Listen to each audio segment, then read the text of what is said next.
anyone not ready?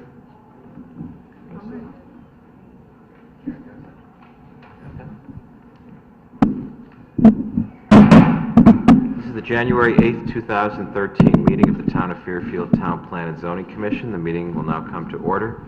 First item we have as we go into executive session under Bills and Communications are the minutes of December 11th, 2012. Are there any additions, deletions, or corrections? Commissioner Soutar. Yes, on page 2, the matter item 893 Sasco Hill Road. I recuse myself from voting on that, so I believe the minutes should be amended to read, the second line should read, the members present and voting unanimously voted to recommend a public hearing, and then there should be a postscript, or it should be a sentence after the end of the entry there, saying simply, Mr. Soutar recused himself from voting, period. I agree. I recall that as well. Are there any other additions? Yes. Should I repeat that for the record? No. Okay. Are there any other additions, deletions, or corrections to the record?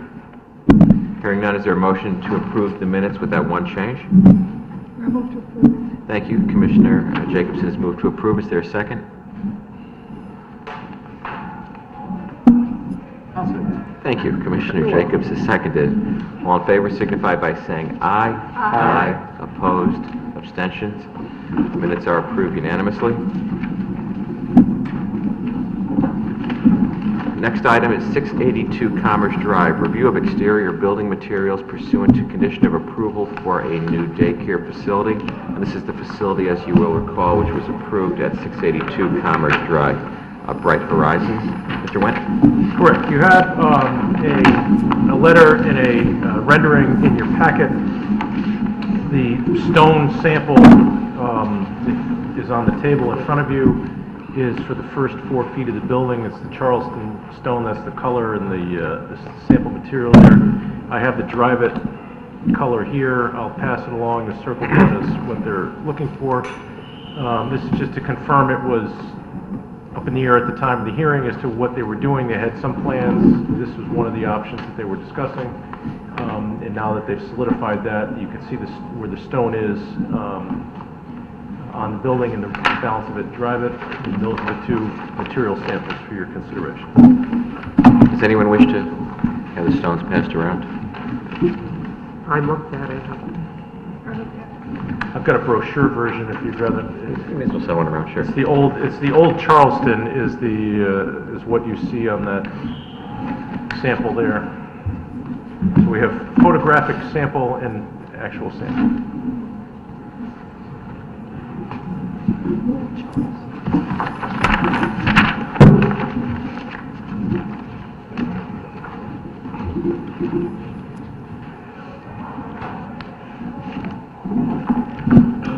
Thank you.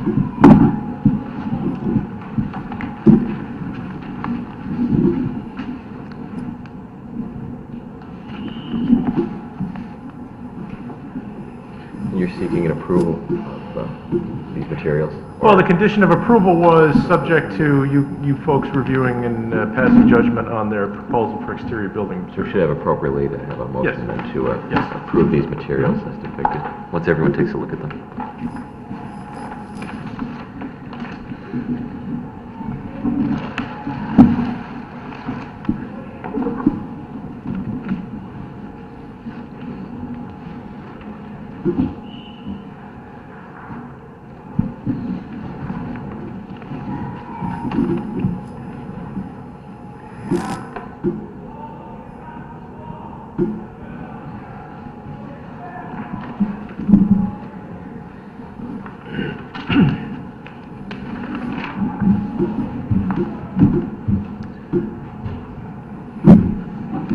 It's on the left-hand, top left-hand side of the, yes, the same materials that are up there. Yeah. Okay. All set. Is there a motion in connection with this item for the approval of these materials, or whatever action we choose to take regarding the materials? I'll move to approve. Thank you. Commissioner Parker has moved to approve the materials as submitted and depicted in the drawing. Is there a second? Second. Commissioner Jacobs has seconded. Any discussion? Hearing none, all in favor signify by saying aye. Aye. Opposed, abstentions? Item carries unanimously. Next item, 85 Mill Plain Road, request of Fischel Properties to revise improved parking ratio based on a parking study. Mr. Wendt? Okay. You have in your packet a parking study that was done over the course of two Saturdays, a Tuesday and a Wednesday, kind of gauging actual usage. The center is about 92% leased. It's not 92% occupied, but it's about 92% leased, and in their chart, they indicate which of the spaces are not yet occupied. But based on their review and study of their busiest day, which is Saturday, their parking analysis indicates right now, you may recall that the majority of the uses, not the food service uses, but the indoor rec and other uses are generally have been approved on a 3 space per 1,000 parking ratio. And in looking at the numbers that they found on actual usage, that 2.5 spaces in their busiest time, which is 80% occupancy of the lot, boils down to approximately 2.5 spaces per 1,000 square feet, based on now that they've got a, kind of a critical mass of users there. So and they do have approximately, just under 10,000 additional square feet to lease. In under the 3 per 1,000 ratio, they're basically out of parking. So what they're asking for your consideration based on this study is to go back and re-examine some of those uses that this commission has approved at 3 per 1,000 and consider their 2.5 space per 1,000 based on their study, which would allow them some information and guidance as to now how they're going to go about leasing that last 10,000 square feet. Each of those prospective tenants would need to come before this commission and formally request that reduction in parking for those particular uses. But what they're asking for consideration is to look back to the uses that you've already approved to see whether you agree that this parking study supports the idea of reducing that ratio from 3 per 1,000 to 2.5 per 1,000. So as we are, Mr. Wendt, how many spaces do we have? Not counting the 80. Let's put the 80 aside, because that's merely a lease that I don't think we can consider that. Right. Because that could terminate at some point in the future. How many spaces do we have on their site available? Last line, 346. Is it it's 346. See, maybe I lose something, maybe it's the way I'm reading this, but as I read this, we've approved 93,713 square feet. And right now, with the 3 cars per 1,000, they're saying we've run out of spaces. They've used up all their spaces. And they're asking us to change the ratio for the recreational uses to 2.5 cars per 1,000. So they therefore would need 235 versus 272. And then they add on to that the 70 for the recreational uses that bring it up to 300. That would bring it up to 305 required spaces under 2.5 for rec, plus the 70 for the non-recreational is 305. If they then rent the rest of the 9,600 feet out to recreational at 2.5 cars, what they're proposing, that would require 24 more spaces, which gives them a total of 329 out of 346. So if everyone follows what they're doing. Right now, they're up to 272 plus 70, which gives them right up to the 346.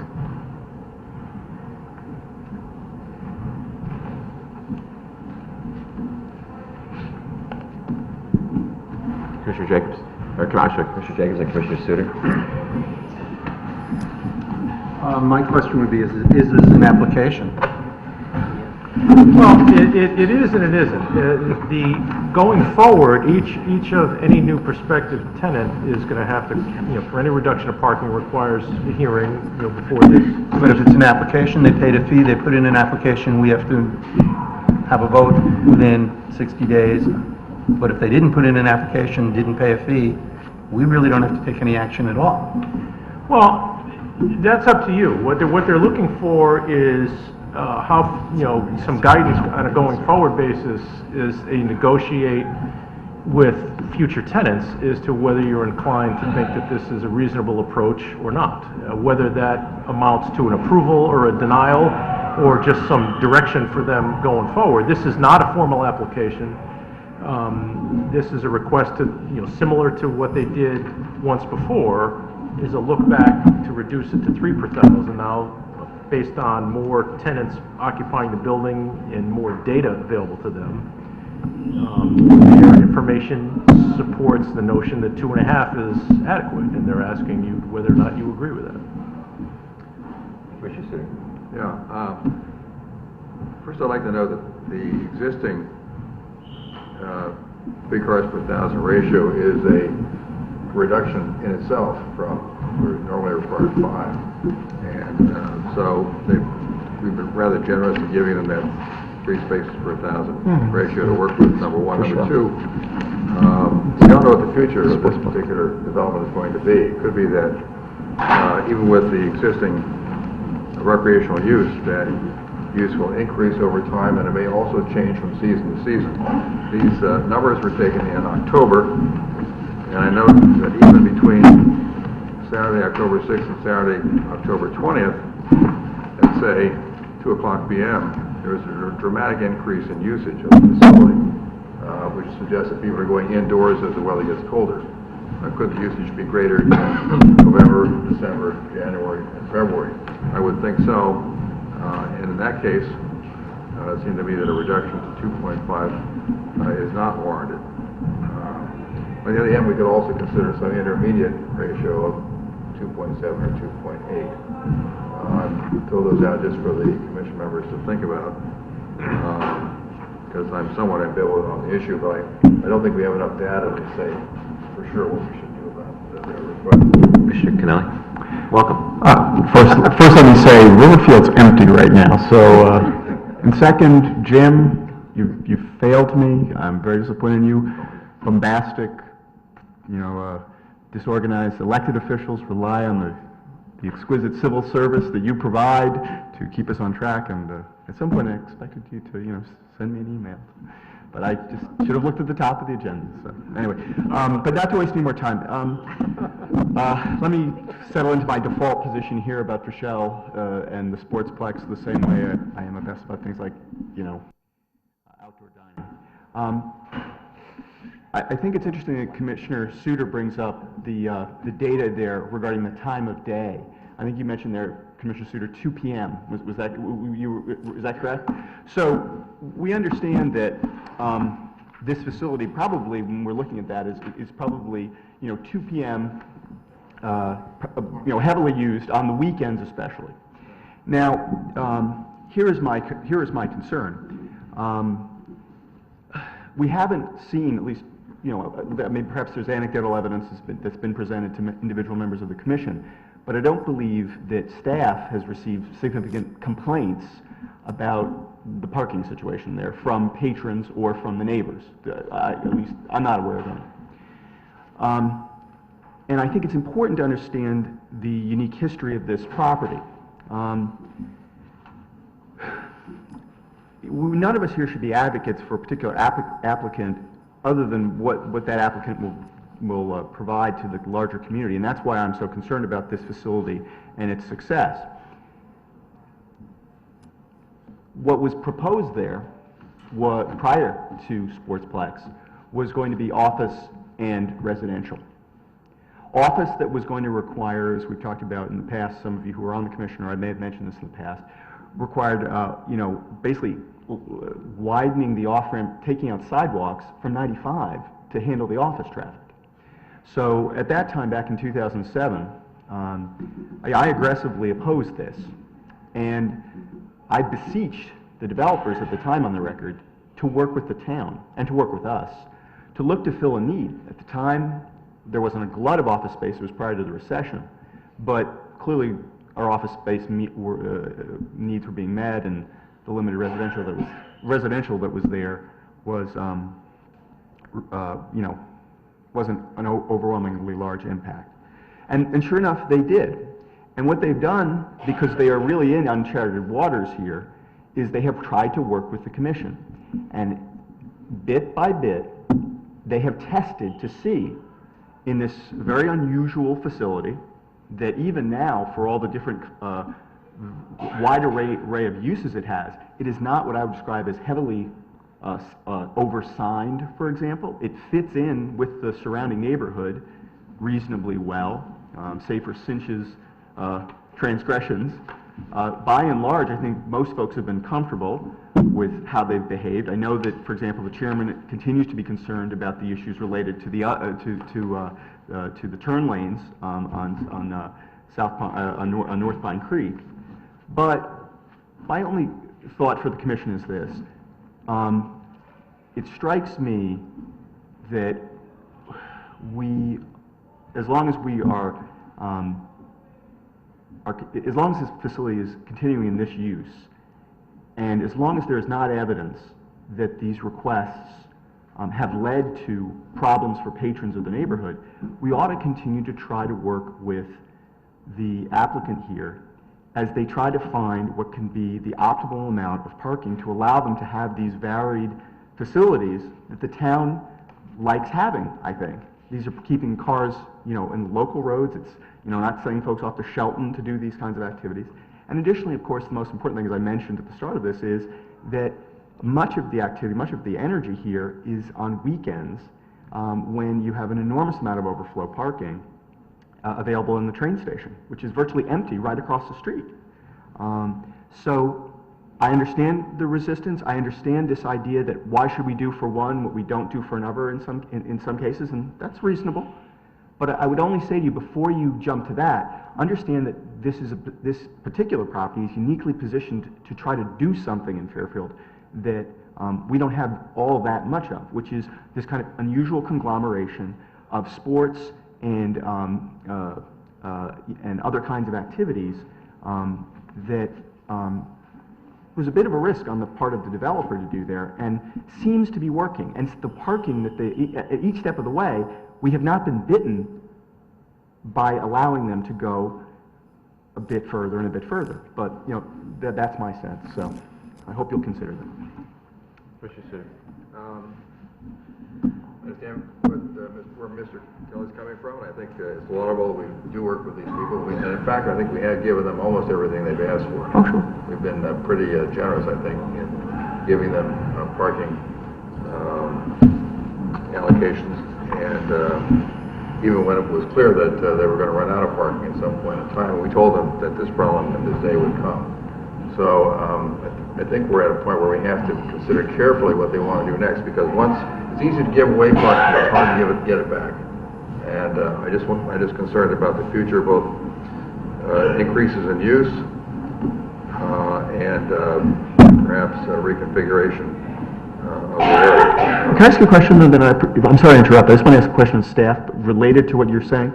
And I apologize, but let's say, for example, this sportsplex doesn't work out, and there is a new application the developer sells, and someone wants to come in and they'd like to do what maybe was originally intended 6 years ago. They would like to build office and residential.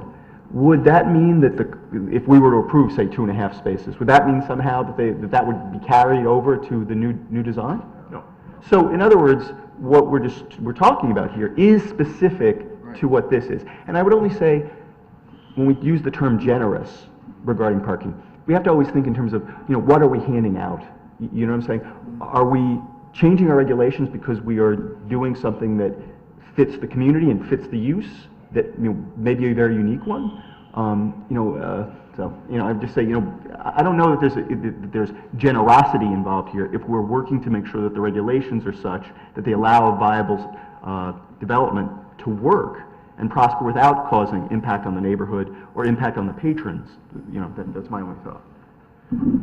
My thought here, maybe to wrap this up, is Commissioner Jacobs and Soutar raised two interesting points. One is we don't really have anything in front of us right now other than a request. Number two, Commissioner Soutar points out something about the study, some anomaly. 2 weeks apart, numbers at 11 o'clock, 26 more, 12 o'clock, 13 more, 1 o'clock, 85 more cars, 2 o'clock, 79 more cars. Big difference in parking. 30+%, 40% more with no real explanation why. I think we have to be careful. Commissioner Kennelly's right. We want to encourage, obviously, development here, but we have to be careful because overflow parking could go into residential neighborhoods. It could, if people start parking on North Pine Creek, around Bradley, around the streets closer than the town lot, which is on the other side of the property. It's quite a walk. I've walked through there, and it's a walk to walk through that. It's a long, narrow site. That being said, I think what we need to do is we need this applicant just to get the message that they should come back with future tenants and tell us about the tenants, because we all live in Fairfield. We know, for instance, the shared parking we have at the Whole Foods / Home Depot parking lot. There's always spaces there when you go by the drugstore, by Whole Foods, by the depot, plenty of parking. We also know that if you try to go to the Fitness Edge, there's never any parking, and they're parked on the lawn, like tonight again, they're parked on the lawn of the building, and the adjacent businesses, parking lots all over the streets. They can't handle it. And those are two different uses, and we need to see if the next tenant that comes along for Fairpreen is a mini Fitness Edge, we may well say, no, that's not happening, because you're going to put 50 treadmills on top of each other, that's 40 cars alone. That doesn't work, versus putting in a hockey rink that has 6 people on it in that same space, or climbing that has, one person for every 20 feet of wall space. I think we have to look at those tenants to get a feel for what it's going to take so that it can work like it. And I think that's what we've been doing, and I think that's the only way we can realistically do that, is look at the tenant that comes in and see what they're doing and when and how. Commissioner Wagner? So I would agree with that general proposition. And in fact, I think I agree with everyone. We don't really have anything before us. We don't have very good data, although it's a start. We want to encourage the continued development of the site. I will say that, I am a visitor of this site, and I had experience a week or two ago to go to the Taekwondo thing, and that was a total nightmare. And that is not stuck, but its facility is around a bend where there's a single lane to try to weave into a place where there are 3 spaces in front of the building, and I couldn't back out. I mean, I had to go dunk, dunk, dunk, dunk, dunk, if another car came around the corner relatively quickly, I was concerned that, there'd be a problem. And the number one, everybody raves about the facilities. They're wonderful, and we're happy, I think, all of us, that we've, done what we've done and that they've done what they've done. But the number one complaint is that the parking lot's a mess, and that people make the right turn when they shouldn't make the right turn out of the parking lot, and then blah, blah, blah, blah. So I encourage the applicant to come back when there is something to consider, and that based upon the merits of that application, we would make a judgment. And consistent with what we've done before, we're going to try to do as much as we can to make it work. And I think that's all we can do. Quickly echo Commissioner Soutar and then Commissioner Kennelly. Also, when they come back to have more data from different months. I think we need data from midwinter as well as the fall, perhaps even the spring, but certainly we need more than 1 month of data. We only have 2 particular weeks that were looked at, and even within that particular month of October, when there was a seasonal change, that is, the weather got somewhat colder, there was a noticeable increase in the number of cars in the lot.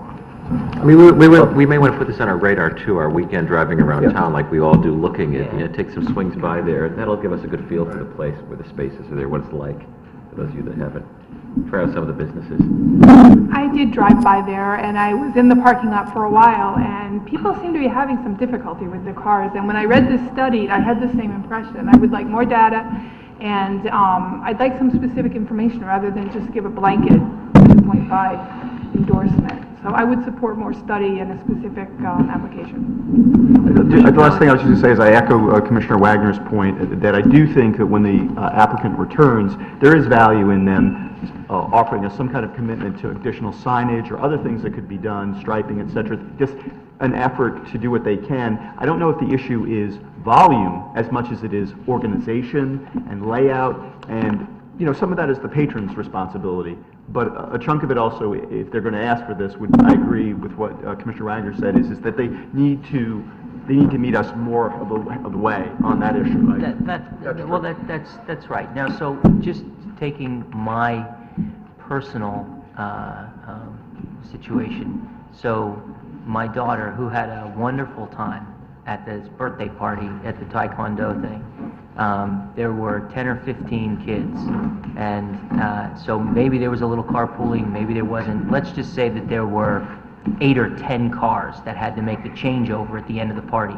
There were only 3 or 4 spaces directly in front of that, right?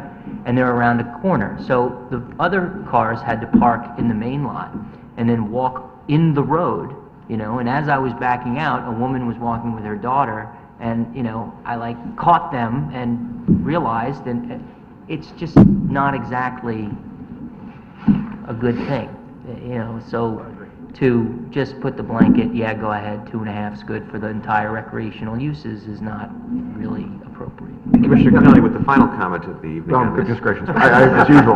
No, I would just say thanks, Mr. Chairman. But I would say, no, I'm not for a blanket, just let them pass.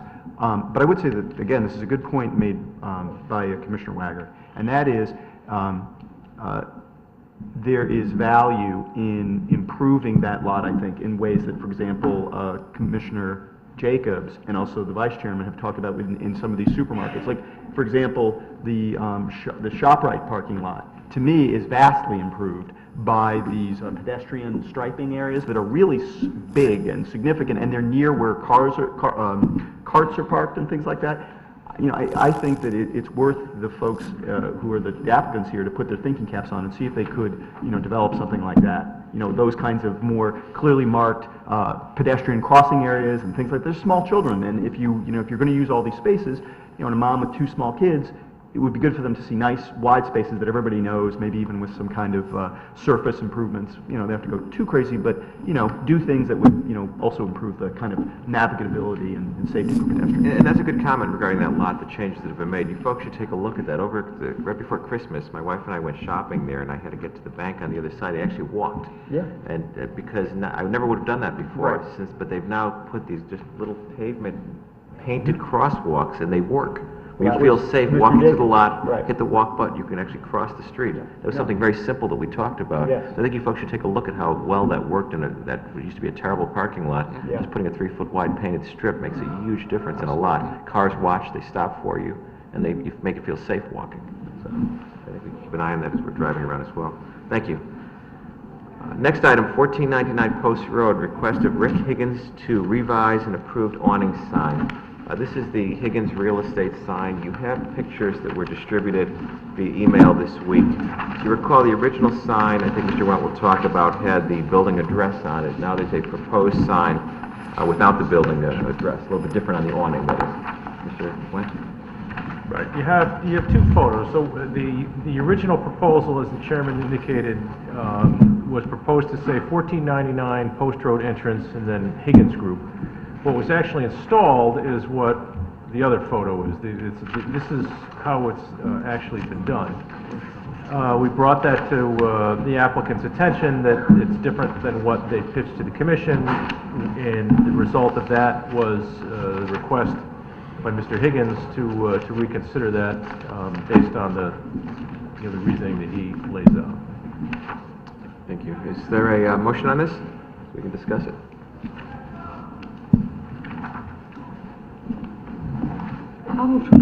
Thank you. Commissioner Jacobson has moved to approve the revised sign. Is there a second? Commissioner Parker, any discussion? Commissioner Soutar? Yeah, all I would say is, when I took the sign, but as I recall, our regulations require that the street number be on the sign, and I think that we should hold to that requirement. Commissioner? Yeah, I would agree. I think it's unfortunate that the sign was installed without the number. I know the applicant's communications are to fall on his sword and apologize for the oversight, and it is regrettable, but the regulations require it. The application included it. We approved it on that basis, and it's an unfortunate situation. Commissioner Jacobson? I agree, because one of the things when I drive around is I notice in an emergency situation how many people don't have their numbers visible. for ambulances and firefighters, and I agree, I think we should stick with the regulation. Mr. Parker? Well, I agree with my colleagues on this, and I think that the sign that we did approve was a better-looking sign. I think in this case, the letters are taking up too much of the front surface, and I think that, again, requiring the number is enormously important, and we should hold to it. Yeah. Can I ask, I understand that you want to have 1499 Post Road on the awning. The original approval of the word entrance on there, I mean, as a potential, I don't know whether this will fit, that'll be up to them to just, you know, work the lettering, but if it said 1499 Post Road, as well as Higgins Group Real Estate, and eliminate the word entrance as was originally contemplated, is that I mean, is the word entrance important to the application? That was on the original application. May I? Commissioner Wagner? My view would be that they should send us a mock-up of a proposed sign. And, you know, if it doesn't have the word entrance on it, I don't think that entrance is anywhere required in our regulations. And if it's got the number and it's, you know, I'm sure it'll be fine. Commissioner Parker? Yeah, well, the only question I would raise on that is, does that sign cover the entrance to the building to other tenants as well? You know, this is more than the Higgins Group. I think it is for other tenants, so... Well, you can see the number of tenants. If you look at the door, there's a jewelry store on the right, and on Yeah. the left, it looks like you have Yeah. Fitness for You, Something Conway, Momentum, a salon. Yeah, Yeah, It's there's no confusing. doubt, that door on the left is Yeah, not that's a good door for- into the Higgins Group is on the second floor. right. It's a common Yeah. hallway entry. And you can walk through the building at Right. that point, I That's correct. believe, yeah. I mean, it's confusing, and I think the number would be helpful. And that's why it's Without- required by the regulations, you know, I mean... The number may be maybe the only thing that should be there is the number. Right, you know, I mean, but and the interesting thing to me was for all of the unfortunateness of the applicant's circumstance, you know, he really didn't make a compelling case for, you know, deviation from regulations and not having the number, you know, I mean, I think it should be there. Our regulations require it, and if he's got a different idea of what the sign should do than he submitted before, send us another one. Any further discussion? With Commissioner Jacobs? I think what was approved was visually a much better sign. Also, I have real problems with people doing stuff and then going, yeah, we're really sorry, but we already put it up. You know, this has gone in other neighborhoods where they put up buildings and said, oh, it wasn't supposed to be there, but we put it up, let's claim hardship. I don't like that. They came, they got something approved, they need to build or put up what was approved and not come back and say, well, it's already there. We're really sorry. Doesn't cut it. If they wanted this, they should come with this in the beginning. Any further discussion? What's the motion on the Hearing none, table? the motion is to approve, so a no vote would be not to approve the requested provision of the sign. So again, the motion was made to approve the request for the revised sign. If one were to vote yes, you would be voting in favor of the revised sign. If one were to vote no, you are voting not in favor of the revised sign. So again, with that being said, all in favor, 1499 Post Road, request to revise the approved awning sign, signify by saying aye. Opposed? Nay? Nay. Abstentions? Item is rejected unanimously. Before we go on to old business, I just want to alert you to one other item. In your packet this week was correspondence, which I believe you all received from Michael Goetz. Did you all receive that from Michael Goetz of FEMA, or just me? No. All right, I received some correspondence from FEMA. I will circulate it to you. It has to do with the, basically, a request of FEMA that we consider the new letter of final determination, which is expected on January 8th, 2013. FEMA is going to be issuing their final letter of determination, and it makes some suggestions to us that they strongly, and that's their word, strongly encourage us to use the preliminary numbers regarding certain base elevations, special elevations, and strongly adopt standards that exceed the minimum elevations of FEMA and Fairfield. So I think that's something we'll talk about with the zoning regs. It looks like FEMA wants us to now go above, change our regs to go above. They're strongly suggesting we adopt standards above the minimums that they've set. So I'll circulate this to the group. We should talk about this, Mr. Jacobs. There's also a program with FEMA where if the town does certain requirements, there can be a discount for all of the people who pay federal flood insurance. And I think this would be one of the steps involved in that. Westport has, in this program, I believe that Milford is, there's a number of towns that are. We are not. This could be a first step. I've been told that it is being worked on now as a region. I can comment on that. Yeah, there's also, one of the things they talk about, which I'll circulate to you, they talk about the LIMWA, which is the limit of moderate wave action. And that's certain, where there's certain engineering, and they look at the waves in certain areas, and FEMA strongly encourages us that we have these more robust V-zone standards to deal with that. And they also discuss by increasing the freeboard requirements, we can have a reduction in flood insurance for homeowners in general in Fairfield. Right. So I think it's something we'll take a look at. Yeah. So as the representative on the GBRC, recently we reviewed Westport's proposed amendments to their regulations regarding the height and elevation requirements along their waterfront.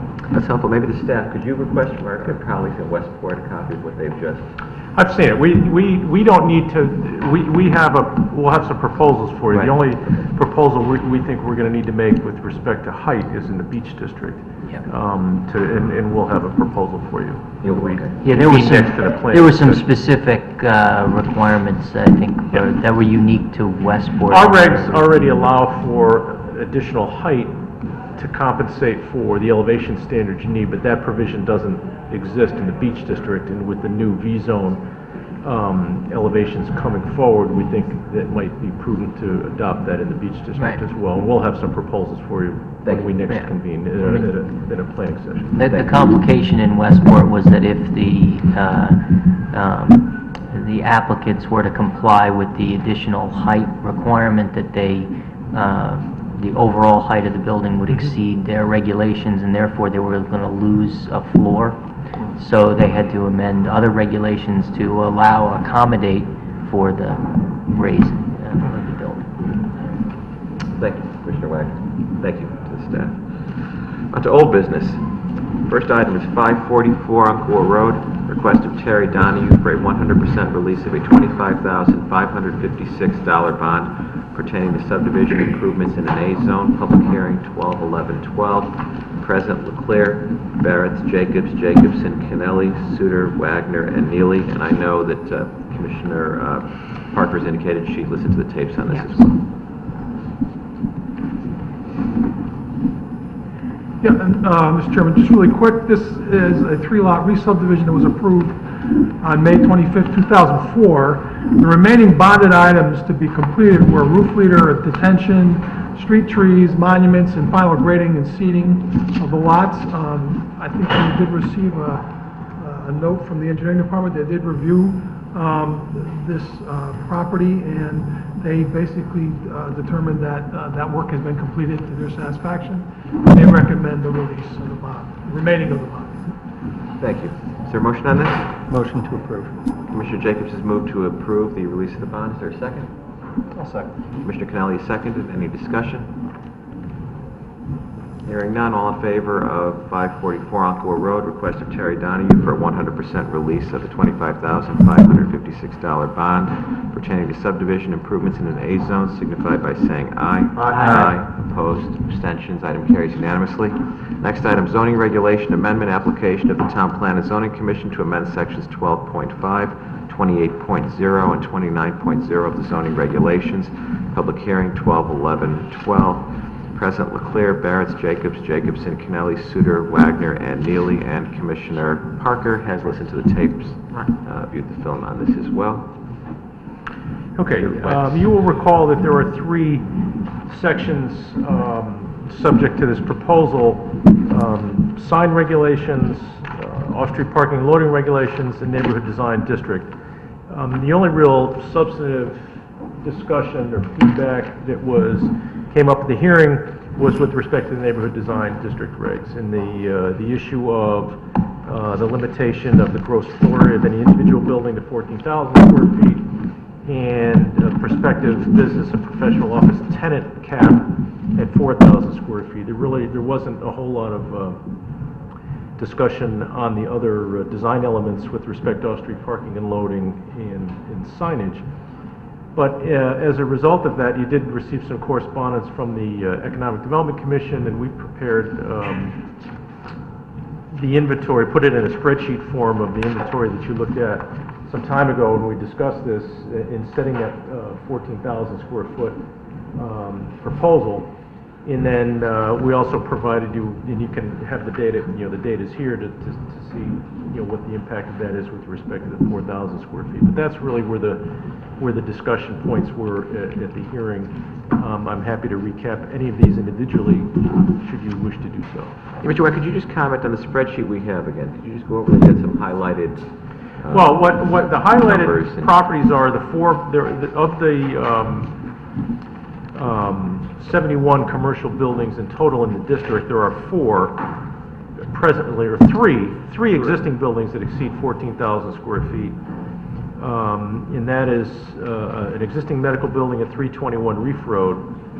The 345 Reef Road property is a building that has been approved. It was on the former Hanson's florist property, but yet to be built. In the 2 on Tungus Hill Road are Scap Dodge and the former Scap Saturn, now Scap Mitsubishi. And the rest are just the listing of each individual building size in the district. Thank you. Is there a motion on this? Motion to approve. Commissioner Jacobs has moved to approve. Is there a second? I'll second. Commissioner Kennelly seconded. Any discussion? Anyone? Okay. Well, I think, I think that, first off, I'd like to compliment the chairman who made sure that we, and staff, who made sure that we put in the hours to get the planning sessions we needed, which meant multiple meetings in addition to our usual meetings.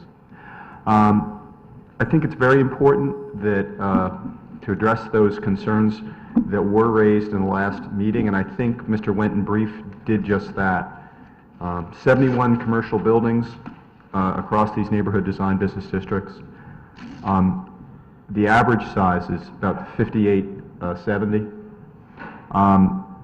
Only a handful, 3 in excess of 14,000 square feet. So we aren't looking to create, in fact, this number, 14,000, this cap number, was one that was carefully worked out. There was a lot of discussion about what made sense. For those of us, myself, for example, or the vice chairman, we live near the old Stratfield market, and that's almost 10,000. That's just 9,800 square feet. So we originally asked and looked at the idea, what about 10,000 or 12,000? And probably Commissioner Soutar has best described, most eloquently described in our past discussions about this, why we seek these caps. It is in the neighborhood design business district area. It is because, as he has said, and it's in the regulations, but he clearly laid out, I thought very well, that these types of districts are meant to serve the surrounding neighborhood. And I don't think there's anyone on the commission who doesn't want to see commerce flourish. I certainly want to see commerce flourish. But what we want with these neighborhood designed business districts is that they fulfill that mission. And what concerns I think the commission had regarding this particular issue of where to cap medical office space, where to cap total space, is we do not want to leave the door open to what could be sort of mini regional medical groups or centers in places that they don't fit. That's not what this is for. Clearly there is a change in how medicine is going to be delivered over the next decade. There's no doubt about it. And we have districts, and we have a good deal of medical office space, as has been pointed out by Commissioner Jacobs in past sessions that we had. to address that need for perhaps larger consolidated practices in other districts. So I think this is well crafted. I commend the chairman and the commissioners who worked very hard on this and staff who put this together, and I urge its swift passage. Thank you. Commissioner Jacobs? Just going on from there, the whole idea of a neighborhood design district is for people to walk to the services that are given there. If you get a large medical facility in one of these districts, people are going to come from other towns. That's not what this district's for. District is for people to walk and get local services for local people. So I think we've done a good job on this. It had been noticed more than most things because of all the meetings we've had on this, they're all noticed. If there's other stuff that comes before us, there's one notice or two notices. This had multiple notices, so that any of the people who have concerns about the limiting of commerce had time to comment on this, even though they didn't think they did. So there's that.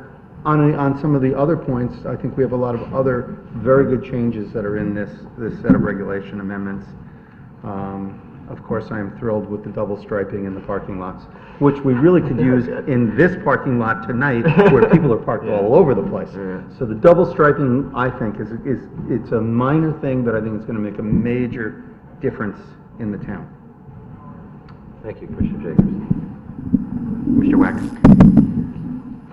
So I appreciate the comments of my two commissioners here. I would agree with everything that's been said. We did consider very carefully the limitations and revising the regulations to include the 4,000 square foot limit on individual professional offices.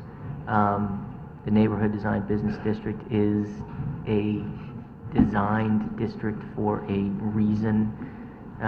There's no effort here to restrict the kinds of medical practices from Fairfield, the way that's been somewhat implied. And I also agree that notice has been ample. We've been dealing with this for an extended period of time. We met in open public meetings and discussed this over the last year or two. Notable for the requests for additional comment periods is that we only got the letter from OECD, which essentially summarized the same thing we had heard, and there was no additional input from anyone else with any substance to the to the anecdotal concerns that were raised. Our review of this was very substantive and careful, and I think this is a terrific set of revisions to our regulations. Thank you, Commissioner Wagner. Commissioner Parker? I agree with my colleagues. We worked very, very hard and very long. We are the elected officials of the town, and we took that responsibility very seriously. I think this is a case where somebody did object, but I don't think they quite understood the exact situation and how thoroughly we had dealt with it. I think that it started with the Stratfield market and has come forward ever since, and I think the public in general from all areas of town have expressed their desire to retain these small areas exactly as they are functioning for them now as neighborhood businesses that employ local kids, that are in some cases still run by local residents. And I think we considered all of those issues as we dealt with this, and again, I'm going to support the resolutions. Thank you. I would just add, first my thanks to this commission for your hours and hours and dedication to this topic. having plenty of extra meetings, many extra meetings in the evenings, and really rolling up your sleeves and looking at our regulations and thinking about them, debating with each other a lot about, from what may seem like the simplest change, double striping a parking space, and really thinking about the effect. Is it a good thing? Is it not? Doing research, researching from California, the things you gave us from other jurisdictions, reading zoning regs from San Mateo County. San Mateo County, reading I know the articles we had read about depressed islands and water gardens and signs, and I mean, we worked very hard. And I on thank you it. for really caring about Fairfield to make these changes and to think about them. And I agreed with the neighborhood design district. If you look at our regs, the purpose of the district is to provide local neighborhoods with needed and desirable convenience, goods, and services. And the permitted uses shall be limited to those which will primarily serve the local neighborhood. Stratfield Market area is a great example. You've got former Stratfield Market, you've got a pizza business, a Chinese takeout business there, and I forget what the other is. A laundry and a salon. In my mind, you don't want me coming from my neighborhood and driving through the North Pine Creek neighborhood and the Riverfield neighborhood and the Osborne Hill neighborhood and the Stratfield or the Grassmere neighborhood to go to your neighborhood design district. And that's not the purpose of a neighborhood design district. It's for you folks, you neighbors, to walk there or to run over there to drop your laundry off, to get your pizza or to get your Chinese food for dinner. I think that's why we designed the districts. And we spent a lot of time, I should note for the record, talking about why we allow these districts in residential neighborhoods. It's not to draw us from all over town into a residential neighborhood through other residential neighborhoods. It's for the people in that area to come to a center so they don't have to drive to a central business district through their neighborhoods and other neighborhoods to get to Black Rock or downtown or to Southport. So I think we have to remember that as the purpose right in our own regs is why we even allow these in the first place in residential neighborhoods primarily. So again, thank you for the time you folks have dedicated to this. It's been a long time coming. And yes. Is there any further discussion or comments by anyone? Commissioner Soutar? Yeah, I'd just like to say that I certainly endorse all the comments that have been made by the commission. Thanks, Chair. We did work along these regs. We also thought carefully about the philosophy of the regulations, which is to preserve something which is local and small and reduces traffic and is walkable and is a contrast to the increasing trend towards stores of larger and larger square footage. So it serves a valuable local purpose, and I'm happy to see that we've all come to agreement on these very good regulations. Thank you. Any final comment from Commissioner Jacobson? I am excited that this is getting passed because the neighborhood design districts are very, very special, and I think it maintains the character of the town a little bit, and it's helpful to the neighborhood. It also encourages people to walk, so I totally support the regulations. Thank you. Any further discussion? Hearing none, all in favor of zoning regulation amendment, application of Town Plan and Zoning Commission to amend sections 12.5, 28.0, and 29.0 of the zoning regulations of the Town of Fairfield, signify by saying aye. Aye. Aye. Opposed? Abstentions? Carries unanimously. Last item of old business, 455 Pine Creek Avenue, special permit application of Robert and Nancy Straught for excavation and fill in a beach district, public hearing 12/11/12, expiration date 2/14/13. President LeClerc, Barretts, Jacobson, Kennelly, Soutar, Wagner, and Neely, and Commissioner Parker has indicated she also listened to the tapes on this matter. All right, just to Mr. review what was Dpty. presented at the public hearing. The subject property is located, as the chairman mentioned, at 455 Pine Creek Avenue. The property is 11,980 square feet. There's an existing garage on the property which the plans indicate will be removed. The lot is bordered on the west by a right-of-way to Pine Creek Avenue, and on the east by Pine Creek. There's an existing dike just landward of the Pine Creek. Presently, the land slopes from the road towards the dike from about mid-lot to the west toe of the dike where there is a low area. The proposal is to place fill on the lot and regrade it, starting at elevation 7 on the west side of the dike with a slope to the road at elevation 6.5.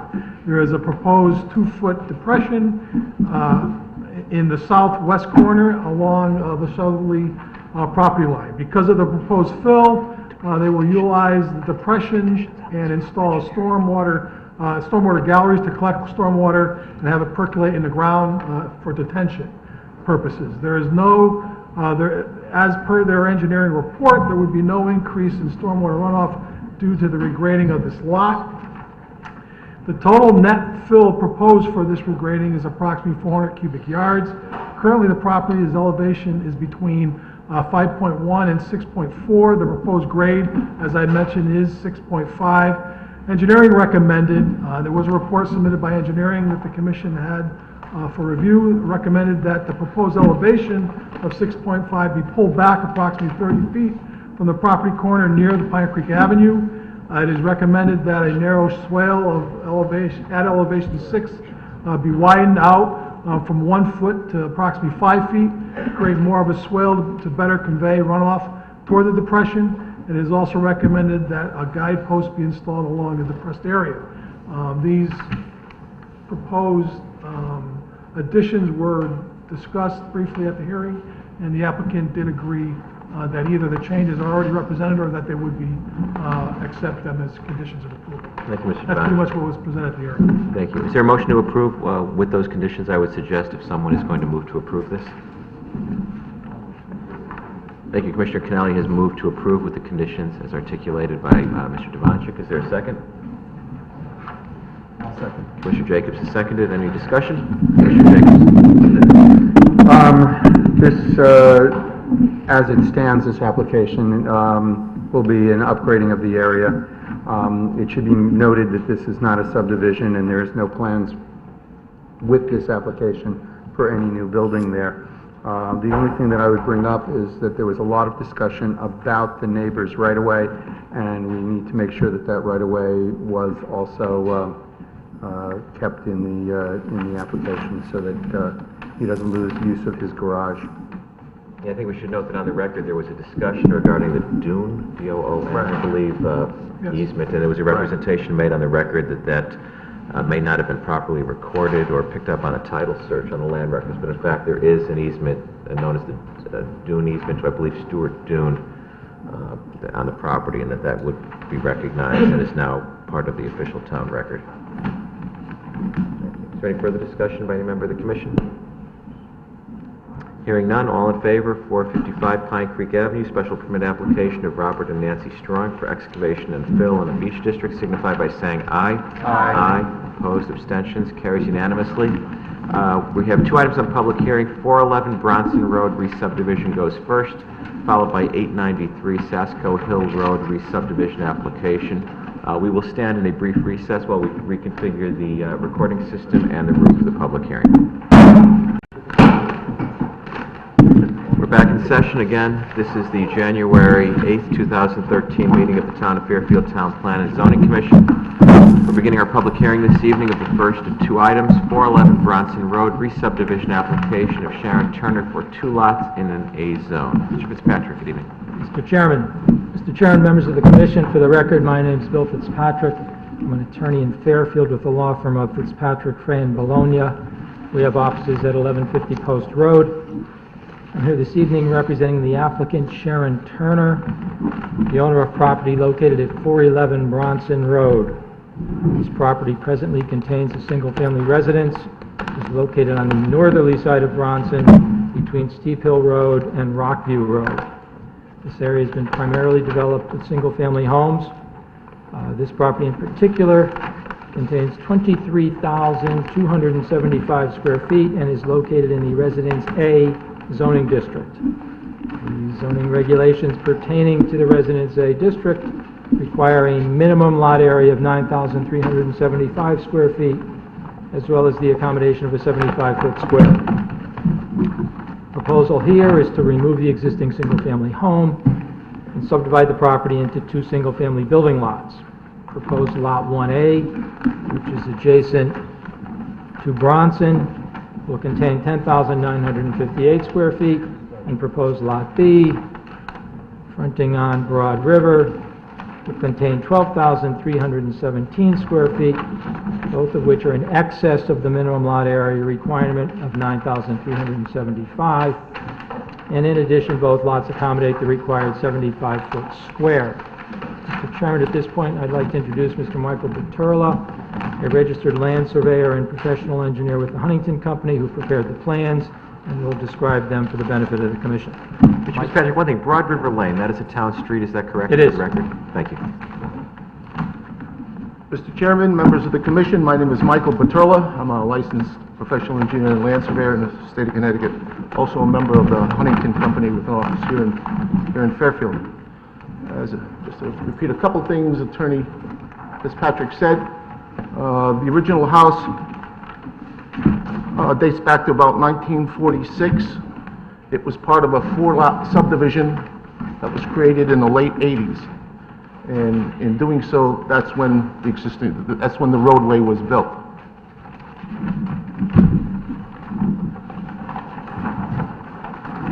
Our proposal is to remove the existing house and to split the lot into two conforming lots. There's an existing sanitary sewer and storm sewer in Broad River Lane already, and also in Bronson Road. And you're making no changes to the Broad River Lane, correct? No. Other than a curb cut, obviously. Yes. So our proposal is to build two houses. We'll be connecting to the existing sanitary sewer, and also because of the increase in impervious area, I did calculations based on the HydroCAD computer program. Submitted it to both planning and zoning and town in the engineering department, and it's my opinion, and I think that of Laura Pooley, who wrote back to the commission, that there'll be no increase for any of the storms in stormwater runoff. What I have is an underground stormwater recharge system. Consists of 2-foot-high concrete galleys. There'll be a series for each of the individual houses. And my proposal was to take the overflow from them and also the footing drains and tying to the existing stormwater system, and in fact the catch basin down in the corner. I briefly outlined the required square on each lot. I kept all the activities other than the house out of the proposed square. We will have the two proposed driveways on the existing dead-end road.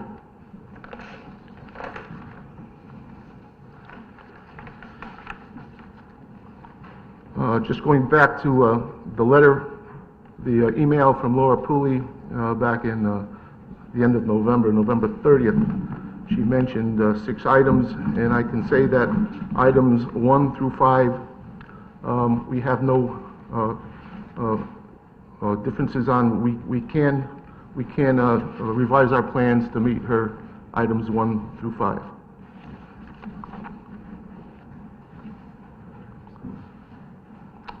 Questions of me from the commission? Any questions for Mr. Buturla? Thank you, Mr. Buturla. I'm sorry, Mr. Parker, did you have a? No. Okay, thank you, Mr. Buturla. Thank you, Michael. Mr. Chairman, the legal test for the Commission's evaluation of a subdivision application is as follows. Town Plan and Zoning Commission acts in an administrative capacity in exercising its function in approving or disproving a subdivision application. That's the Reed case, 208 Connecticut 431, 1988 case, as well as the Weatherly case, 23 Connecticut Appellate 115, a 1990 case. The Commission is controlled by the applicable regulations in reviewing a subdivision application. This is Town of Westport versus City of Norwalk, 167 Connecticut 151, a 1974 case. Quote, because a commission is not a court of law, its authority is stringently limited. It can only apply its regulations to the proposals which appear before it. It cannot make law. Again, the Weatherly case, 23 Connecticut Appellate 115. Lastly, the case of Garrison v. Planning Board of the City of Stamford, a 66 Connecticut Appellate 317, 2001 case states, at the outset, we note that the Commission acted in its administrative capacity. As such, it has no discretion or choice but to approve a subdivision if it conforms to the regulations adopted for its guidance. In this matter, I'd submit that the application before you conforms in all respects to the relevant zoning regulations as well as the relevant subdivision regulations, with the one exception that the applicant has requested a waiver of sidewalks on Broad Hill Lane. There is an existing concrete curb on, Broad River Lane. There is an existing concrete curb on Broad River, but no sidewalks at all. Broad River is a very short cul-de-sac containing 4 homes at present. There would be, with this approval, a total of 5 homes. I submit it makes little sense to install a sidewalk in front of 2 homes where the other 3 cannot be re-subdivided, will never have sidewalks. In addition, since it's not a through street, there's no traffic on the street other than traffic to the existing homes, making pedestrian safety really not a realistic concern. Also, sidewalks in an area where there are none otherwise is really not aesthetically pleasing.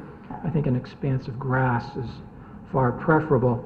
I know the Commission has a fondness for sidewalks, but I'd like to make 2 points. Please take a look at the areas where you installed them, despite my impassioned plea, like on Fairmount Terrace, where sidewalks were mandated. They look ridiculous. They go from grass to grass. I walk that every day. I see people walk it every day. I have never seen a single soul set foot on those sidewalks. Lastly, sidewalks are a considerable expense, and while the Commission may have no objection to seeing a subdivider pay that expense, the fact of the matter is that that expense is passed on in some fashion to the buyer. The developer isn't going to eat that cost. It goes to the homeowner. And I submit it really doesn't make sense or I fail to see the value to either the homeowner or the safety of the neighborhood to pay for sidewalks, which in all likelihood will never be utilized. Now, I am not suggesting that we not install the sidewalks requested by the town of Fairfield on Bronson Road. That's a very busy road. There are very few sidewalks on that street.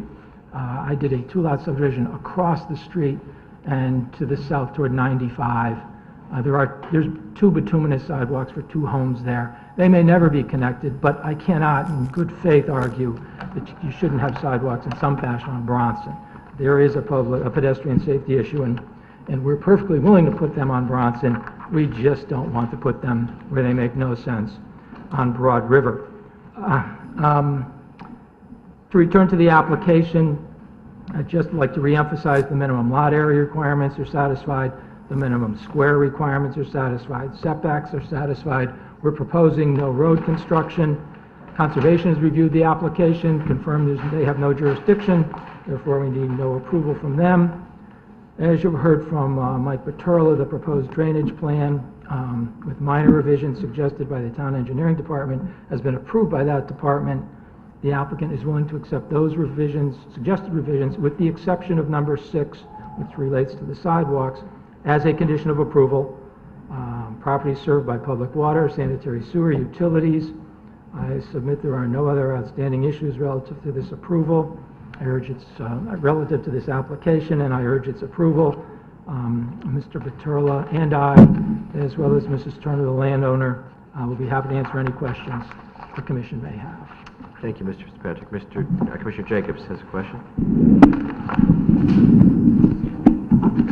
In regards to the sidewalks, since you are saying that you don't like the way the sidewalks will even look on Broad River, would the applicant be willing to, in lieu of the sidewalks, take the cost of putting those sidewalks and put it into a fund the town could use for sidewalks somewhere else in the town where they are needed?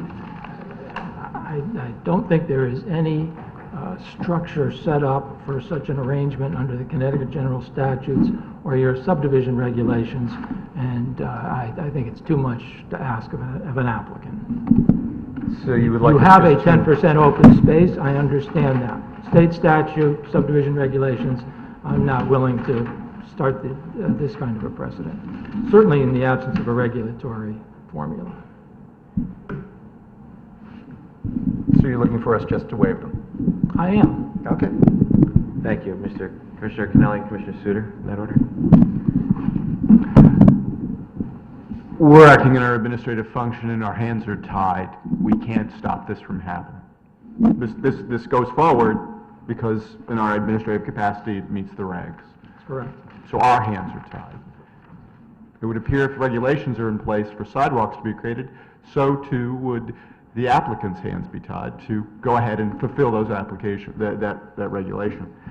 And I'm all against the idea of wasteful spending, but and any kind of negative impact, economic impact, especially in hard times. But the Commission's power in this situation, as you've pointed out, all that great case law, ties our hands to, protect. Oh, go ahead. 1 second. Sure.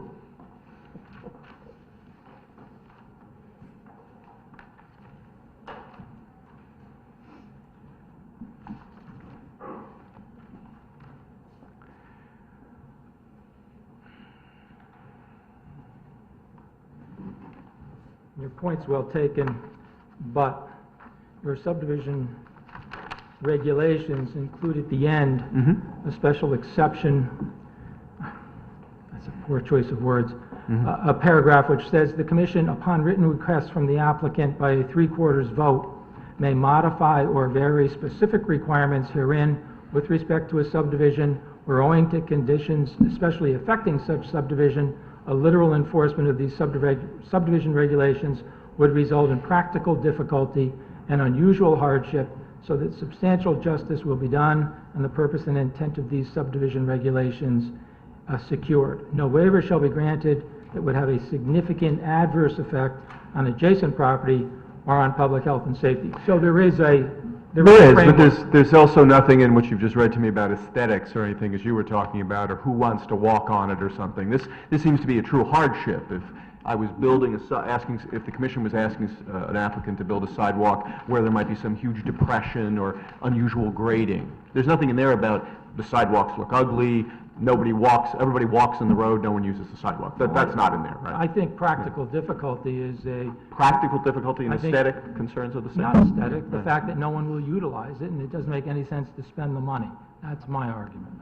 You can accept it or not accept it. Just looking for some clarification. Certainly. Commissioner Soutar?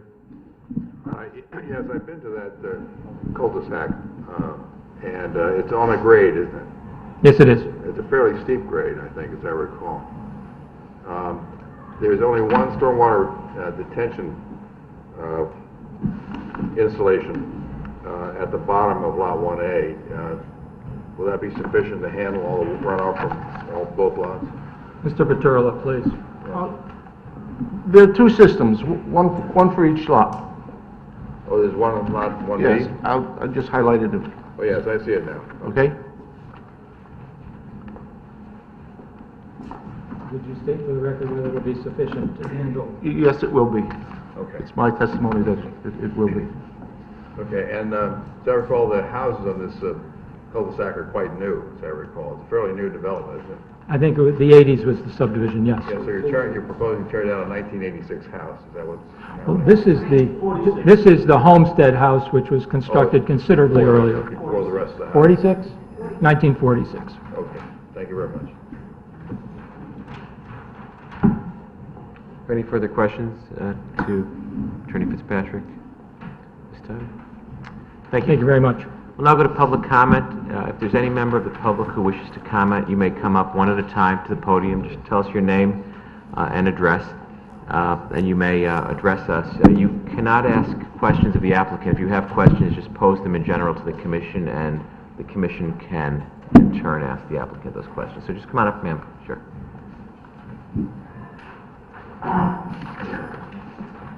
Good evening, Commissioners. My name is Mary Cody.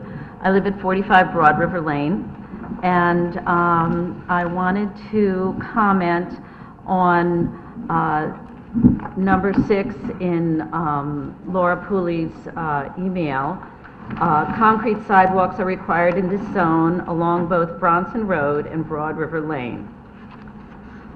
As I've raised my children on Broad River Lane for the past 18 years, we have had a wonderful experience there, and we would really like to go along with cutting out the concrete sidewalks in the cul-de-sac. Now, I have spoken with my other neighbors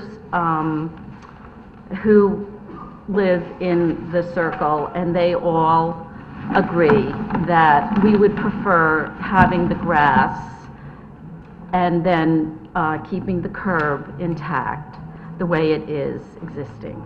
We have no reason to have a problem with building a sidewalk on Bronson Road. That is a bus stop, and as I said, I've stood there for many years waiting for the school bus, and there's a very bad curve coming off Bronson Road in both directions, both from the thruway ramp and from Greenfield Hill. So people tend to speed, and the traffic is pretty heavy in the morning because there are also landscaping businesses past the house, and all the landscaping trucks go up to get their materials. So as I have been waiting for the school bus early in the morning, sometimes in the dark, we have seen bricks fall off of trucks going around the corner, and we've seen many accidents knocking down the Broad River Lane road sign. Our neighbors on Bronson Road have had their house driven into several times because people missed the curve. So having sidewalks there, if that would remediate any danger, I would certainly want them to be maintained as concrete and not downgraded to asphalt sidewalks if it runs into, you know, any cost. But I would like to keep it a nice concrete sidewalk. I know that in the development on Bronson Road that was recently mentioned, there are sidewalks on that in front of those two houses, and it's just poured asphalt, and it's really not very, it's just not what we would have liked if we had a choice. But as residents, as at Broad River Lane, we all really are in unison to say that sidewalks are not what we want. I think that having the runoff problem, you know, would be even more complicated if you have the sidewalks where the grassy curb would, the grass up to the curb would absorb any runoff, and it would be less taxing on the sewer and the disposal of all the runoff. So the rain and all the water would percolate into that ground that would otherwise be covered by the concrete. So we really would like to keep the sidewalks off the development plans. But you mentioned, you know, instead of spending money on the concrete sidewalks, you know, maybe doing something else with that. And one of the things that we spoke about in my neighborhood is to have like a stone pillar on either side of Broad River Lane to give recognition that this is a neighborhood. And what I have seen for the past 20 years is that more and more people with school-age children are moving into these houses as first owner houses. And I know that it's a very great school system. You have Mill Hill, you have the new middle school, and then you have Ludlow High School as a feeder system for the school. And they're very popular school feeder system in that neighborhood. So we do see a lot of young children now that are moving into these capes, and I really would like to see some kind of designation that this is a community, you know, that this is not just drive-through, but, you know, people need to recognize that this is a neighborhood now. And it's hard to get that across because it's just a two-lane road that goes from the highway up to Greenfield Hill or the highway to the Post Road, you know, but there is a community of young people, and I also have worked very hard with the school system to address this problem of creating communities, and I think we are becoming more of a community in this on Bronson Road area, Lower Bronson Road area. It took me 2 years to change the school bus stop to Broad River Lane because the school bus was dropping the kids off on the side of the road halfway down Bronson Road, and they would have to walk through the piles of leaves and over the snow and in order to get to the bus, which was not necessary if they could just merely walk down a plowed road, Broad River Lane. And it took 2 years for the Board of Ed to change that bus route, but it has been permanently changed because I felt it was a very dangerous place for kids to be standing. And so as the community grows, you know, I think it would do us justice in creating, instead of the cement sidewalks around Broad River Lane, but putting a pillar that says, you know, Broad River Lane, or, you know, just to designate that this is where residents are. It's just not a drive-through neighborhood, but it really is a community, and it's growing, and it will continue to grow as these houses are being built. So there are several neighbors that couldn't be here tonight because of business meetings, and I just didn't know if some of their issues wanted to be addressed, but just for the sake of putting it out there, if this is the time to talk about that we don't want material on the road when the houses are being built. We don't want to see any dumpsters on the street. Any Santa flushes in the area would like to be not visible to the residents. It is a small cul-de-sac. There are just 3 houses on it, so it's a sensitive area because of that. We would like the trucks to be parked on Bronson Road, all the workers' trucks to be parked on the back of the property that they're working on, because we have restricted parking in the area since we are a small cul-de-sac. So that would be something that we would like to see as well. And I don't know if I missed anything, but we have other residents here. So thank you for your time and your good work. Thank you. Hello, Linda Snellamore, 442 Bronson Road. I'm right across the street and down a little bit. I do not want trucks on Bronson Road because it's right at a curve, a very serious curve that if you drive down that road, I've lived there 5 years and 3 people have hit the trees on my property because they don't realize how severe that curve is. I think we do need sidewalks on Bronson if they don't want them on the cul-de-sac. I mean, there aren't any on that cul-de-sac, but it is important on Bronson Road because it's such a dangerous curve, and parking of all the trucks will be an issue. That's it.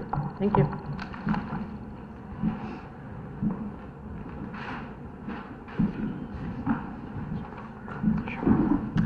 Larry Brown, 23 Broad River Lane. So I'm one of the new homeowners now on this cul-de-sac, and I have increased, I think, the overall population by 4. So I'm the one with the little kids now that has just moved in. So I thank my fellow neighbors here for their comments, and obviously for the work that you all are doing. I don't know if this is the right time to bring up some of these points. Obviously, want to reiterate the lack of need for sidewalks, if that's appropriate, on the cul-de-sac. I certainly, I don't have a lot of property to begin with, and also, so adding those sidewalks to begin with certainly takes away from the little bit of grass that we do have right now. And again, absolutely no reason whatsoever, in my opinion, that sidewalk should even be right in the cul-de-sac area. I mean, my kids aren't going to sit there and sit on the sidewalk and play there. I'd rather them have a little bit more grass and so on. I guess regarding the truck, the trucks on Bronson, I can certainly understand, trucks on Bronson Road. It's a very tight curve on either side, but I guess on the actual physical property itself, where the house is being built, if trucks, are there, obviously having trucks and having just gone through some renovation myself and understanding what the concerns of the community were, I had a dumpster in my driveway, unfortunately for a significant period of time, but I did not put that on the street, and we'd obviously like to see that happen as well. I do believe it's incumbent on whomever is purchasing the property that they need to take on those kind of responsibilities. Same thing with Santa flushes. Concern as to whether or not there's going to be a gas line brought in. Now, I mean, there isn't one now. Personally, I would love to see that happen, but I am curious as to whether or not that is in the plans and if that is in fact going to, if that's going to occur. I have a feeling that there would be some that would probably be in favor of that idea, if not all. At least giving us an opportunity to not necessarily be dependent on the oil companies. Concern on the actual demolition of the house itself. It is an old house. I do have very young children, so what does that mean for what's going to be the overall environmental containment for potential asbestos or anything else that might occur within the house or that might be there. Lighting on the cul-de-sac, there is none right now. Adding 2 more homes. I want to know if there is any plans for some sort of a street lamp of some sort. It's extremely dark, and my neighbor Mary brings up a very good point about defining this Broad River Lane area as a neighborhood. And again, you all don't necessarily live there, but I can tell you as being the first turnoff off 95, or as the first, I should say, area for someone to potentially turn around. Cars come in, zip around, come around. There's no lighting whatsoever.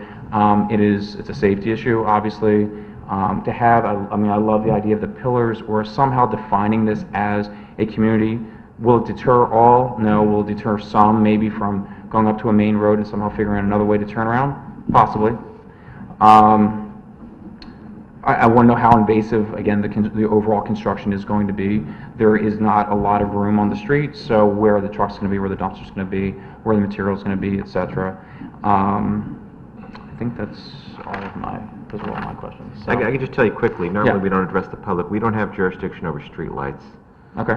We don't have jurisdiction over gas lines, and we don't have jurisdiction over demolition. You should talk for demolition, the health department or the building department. They'll have to pull permits for demolition. You could talk to them. Jim Gilleran's the building official, or Sam Clary, the health director, and they can address those issues. And lighting? Street lights, talk to your RTM rep. I'm sorry? Call your RTM rep. Representative town meeting, your legislative body, call your RTM reps about that. The town pays for street lights on neighborhoods where they are. We can't mandate those type of street improvements. Are you in a position to comment what's been the process in the past? Like, you have new homes that are going into, whether it be a cul-de-sac type area, is there some sort of a defined amount of housing or something where you need to have a street lamp? We never. The only lighting we deal with is in parking lights or commercial buildings. The way we try to help define communities and protect small children and make cars pay more attention to what's on the street, sidewalks is usually how that goes. Yeah, but I don't know that would necessarily be appropriate in the cul-de-sac. I understand, but that's an interesting point. Got it. Okay. Thank you, Mr. Brown. When I was an RTM rep, we actually got a petition together. We got like 400 signatures and got a street lamp put on our street. And then some people were unhappy because it shined in their window, but there is a process to do it. Just look on the website and see who the RTM reps are. So would this just then be, in this instance, is this 400 random signatures that we need to get? It was the neighborhood. We just canvassed the streets in the neighborhood. Okay. And it took time. Sure, no, I understand. But, you are able to do it, though. Okay. We're young and diligent, so I have no problem with that. Thank you. Sir. Thank you very much. My name is Mark Cody. I also live on 45 Broad River Lane. And everything that I had to address has been covered, pretty much, so I'll be very short. And I'm just here to talk about the issue of sidewalks. And this is more than just aesthetics, but it's kind of a narrow road, Broad River Lane is, and there are cars that park along it. Which is fine, yes, and which is perfectly fine, but if you start bringing sidewalks out to it, it narrows that space. Sidewalks don't come in. They come in, so the person will only go that way, so will not encroach on the street at all. That was my only issue. Thank you very much. Thank you, Mr. Cody. Any other member of the public who wishes to speak? Hearing none, Mr. Fitzpatrick, any final comments?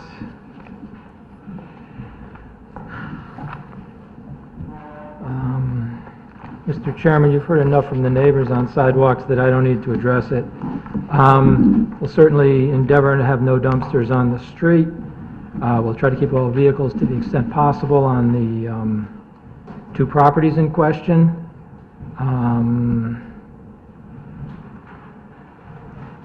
You detailed the asbestos is a building department issue, and they've got a whole detailed protocol. We don't believe there's any asbestos on site, but there's a detailed protocol in the event there is. We will certainly, if sidewalks end up being waived, we'll certainly discuss stone pillars with the neighbors and see what works. Lastly, I believe this application conforms to your regs, and I urge its approval. Thank you very I much. believe Commissioner Parker has a Yeah, question. on the satellite view I was looking at, there appear to be two large trees on the corner. Will there be any trees removed from the... On the corner of Bronson? Bronson. I know that was a condition that came up, Commissioner Parker, from the Mr. Placco. Developer, a condition requested the developer will have to submit an application for tree planting removal as well as a landscape plan. Okay. But that's a good question as to whether those mature trees will be removed. There's a considerable distance from the property line to Bronson. This is the pavement here. So there's a considerable distance. It's likely that those are town trees in the town right-of-way. They're town trees. Mr. Machola, do you have those? We can't just have people shout out from the audience here. We need to... Okay. My client believes those the are record. town trees. Thank you. Thank you. Thank you. I have nothing further, Mr. Chairman. Thank you, Mr. Fitzpatrick. There being nothing further from the commission, this public hearing is closed. Next item on public hearing, 893 Sasco Hill Road, re-subdivision application of Bernard and Cynthia McDonald for 2 lots in a AAA zone. Mr. Fitzpatrick? And Jake, something else right here. Yes, and for the record, Commissioner Soutar. Yeah, I'm going to recuse myself from sitting on this application, so... Thank you. Commissioner Soutar's recused himself. Recuse myself. Wish you a good evening. Yeah, we're not going to go back into public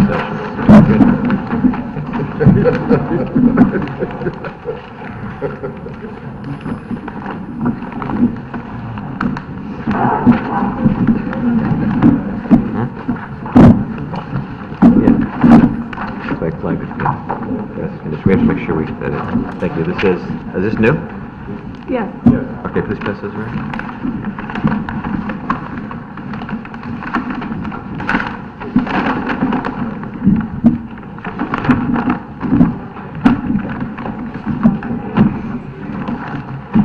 All set, Mr. Chairman? I am. Thank you, Mr. Fitzpatrick. Mr. Chairman, members of the commission, for the record, my name is Bill Fitzpatrick. I'm an attorney in Fairfield with the law firm of Fitzpatrick, Frey and Bologna.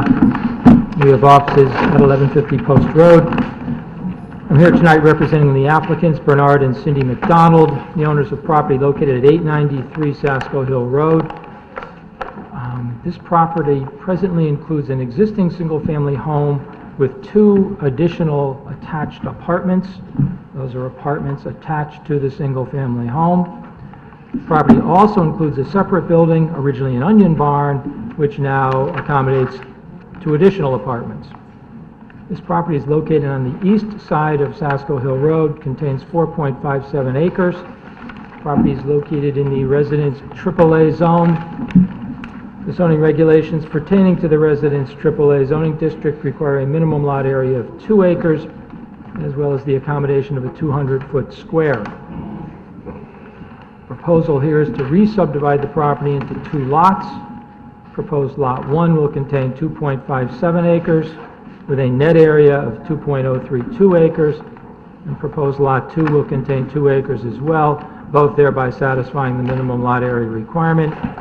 In addition, the proposed lots accommodate the required 200-foot square.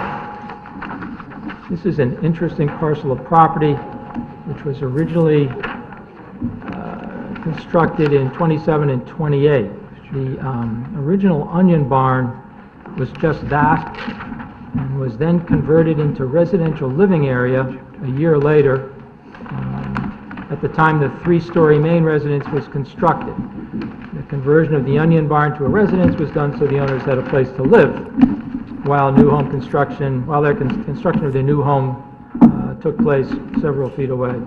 The entire area out to Sasko Point was essentially onion fields at that point in time. Both the onion barn, which includes the 2 apartments, and the house have been the subject of significant renovations by the applicant, including new plumbing, heating, kitchens, baths, etc. The main house, where my clients will reside, remains in the process of renovation. A slate roof is presently being installed, for instance. The renovations of the onion barn are virtually complete. The apartment attached to the main house, which presently exists to the west of the building, facing Sasko Hill Road, if you will be removed. And the apartment which existed on the other side of the building, the easterly side, facing South Pine Creek, if you will, is being incorporated into the house. So there will be no more apartments as part of the single-family residence. The end result is that where there were 5 living spaces when my clients purchased the property, the original house plus 2 apartments attached to the original house plus 2 apartments in the onion barn, that will be reduced to 4 living accommodations if this application is approved: the 2-apartment onion barn, the existing house, and the proposed new home. And that barn is legally conforming? That's my understanding, Mr. Chairman. My client said she went down and spoke to zoning, and of course, those gentlemen never make a mistake, and was assured that there were literally 4 legal apartments on site, plus the home. At this point, Mr. Chairman, I'd like to introduce Mr. Michael Baturla, a registered land surveyor and professional engineer with the Huntington Company, who prepared the plans to describe them for the benefit of the Commission. Michael. Mr. Chairman, members of the Commission, Mr. Fitzpatrick just introduced me. The proposal, as Mr. Fitzpatrick said, is to split the property in 2. The existing house will stay intact except for there was an addition put on the house. The year I don't know, to the west will be removed so we can have it in conformity with the new division line. The proposed house, septic system, I did the soil testing witnessed by the health department.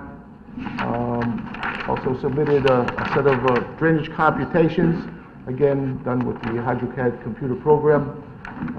It's my opinion that there'll be no increase in stormwater from the 2 to the 100-year storms. There'll be a series of plastic chambers, approximately 30 inches high, constructed on a bed of stone and also covered with a bed of stone, then covered with loam, as required by the engineering department. Comments back from Laura Pooley. Her comments dated January 3rd. Her first comment was an agreement that the drainage system was in compliance with their regulations.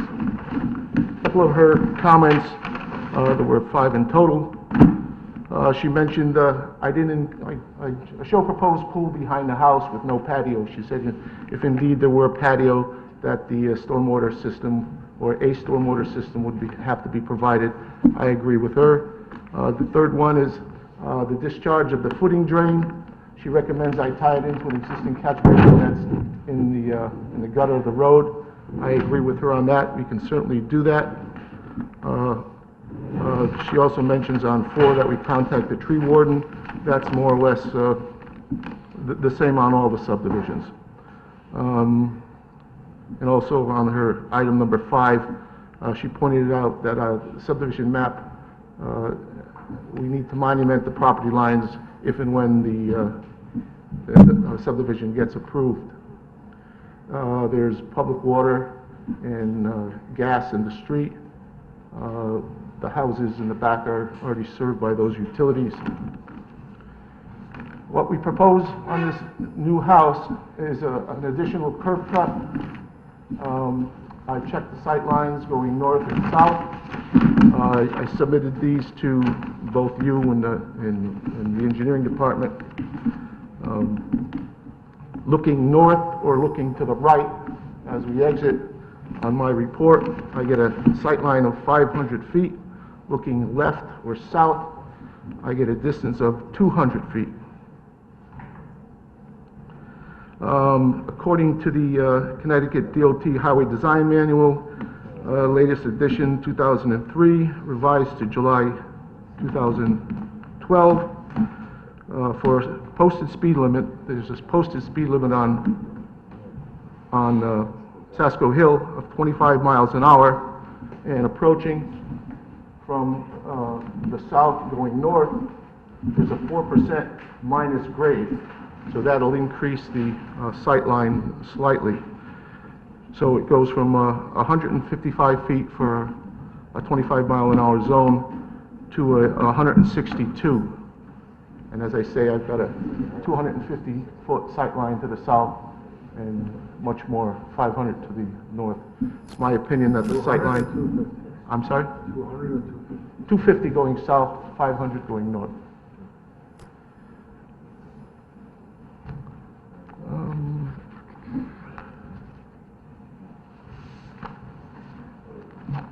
In my layout of the house, I also did perk tests in the back. All the perk tests were more or less about the same. So if somebody wanted to move the house around, we could flip-flop the septic system and, you know. But right now we have the house approximately 160 feet back from the paved portion of Sasko Hill Road. Questions? Any questions of Mr. Petrola? Thank you. Thank you.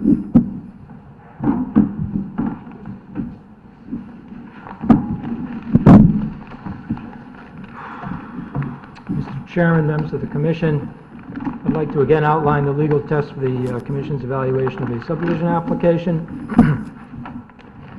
The Town Plan and Zoning Commission acts in an administrative capacity in exercising its function in approving or disproving a subdivision application. That's the Reed case, 208 Connecticut 431, 1988 case, as well as the Weatherly case, 23 Connecticut Appellate 115, a 1990 case. The Commission is controlled by the applicable regulations in reviewing this subdivision application. That's Town of Westport case 167 Connecticut 151, a 1974 Connecticut Supreme Court case. Quote, because a commission is not a court of law, its authority is stringently limited. It can only apply its regulations to the proposals which appear before it. It cannot make law. Again, end quote. Again, the Weatherly case, 23 Connecticut Appellate 115. Lastly, the case of Garrison v. Planning Board of the City of Stamford, 66 Connecticut Appellate 317, the 2001 case states, at the outset, we note that the Commission acted in its administrative capacity. As such, it has no discretion or choice but to approve a subdivision if it conforms to the regulations adopted for its guidance, end quote.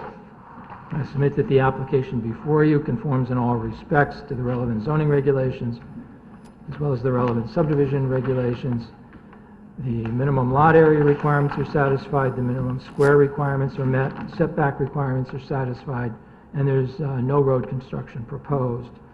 Conservation Department has reviewed this application, found it to be beyond their jurisdiction. As such, we need no approval from Conservation. As you've heard from Mr. Petrola, the proposed drainage plan with minor revisions, which the applicant will comply with, has been reviewed and approved by the Town of Fairfield Engineering Department. We can include those Town Engineering Department comments as a condition of approval.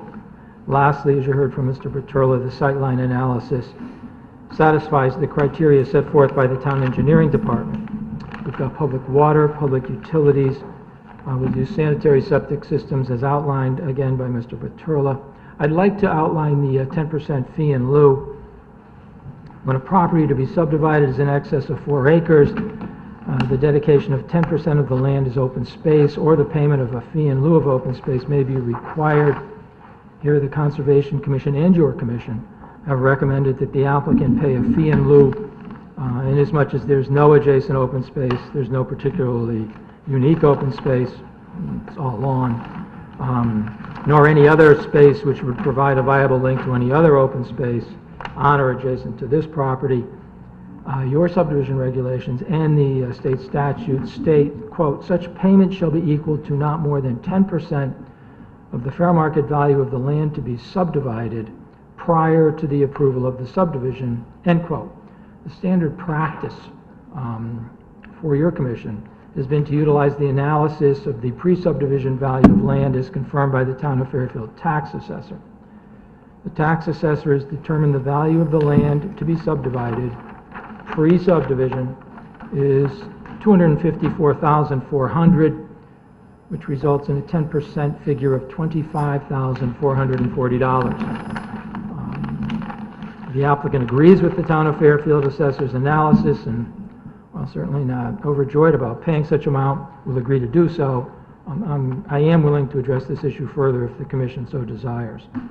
Otherwise, for the reasons I've outlined, I'd request this application be approved. Mr. Petrola and I, as well as our clients, are here.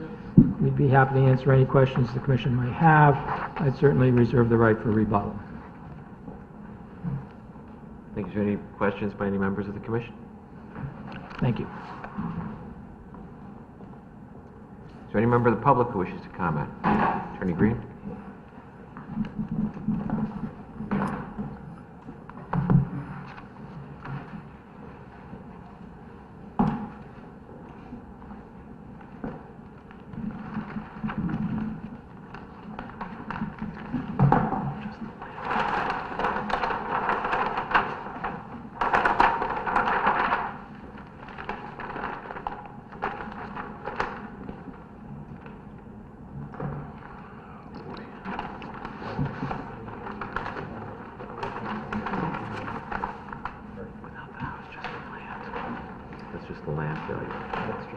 That's just the land value, too.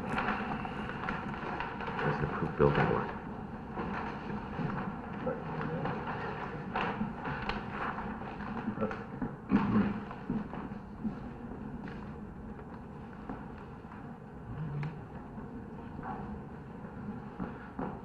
Good evening, Mr. Chairman, members of the Commission. My name is Joel Green. I live at 52 Stoneleigh Road in Fairfield. I practice law in Bridgeport with the law offices of Green and Gross. It's my pleasure to appear before you this evening on behalf of the Sasko Hill Neighborhood Association.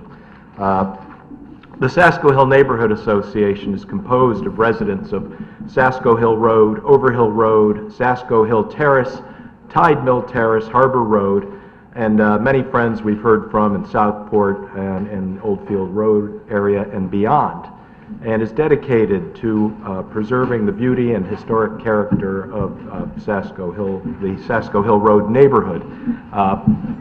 You may recall that, and I'm proud to have been able to work with the Sasko Hill Road Neighborhood Association with Attorney Fitzpatrick and indeed appear before this commission with respect to the One Sasko project that now is coming to fruition on the corner of Sasko Hill Road and Route 1.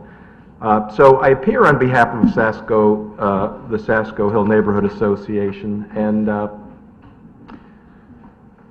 as I indicated, I called Attorney Fitzpatrick today. My office got a copy of the plans, and we reviewed them, and I called Bill this afternoon to let him know that I was looking at the project. And when he asked me, I indicated that I wasn't really certain as to what the position was of the association on this. And you know, one of the things that the association is certainly concerned with is development in the area, and sort of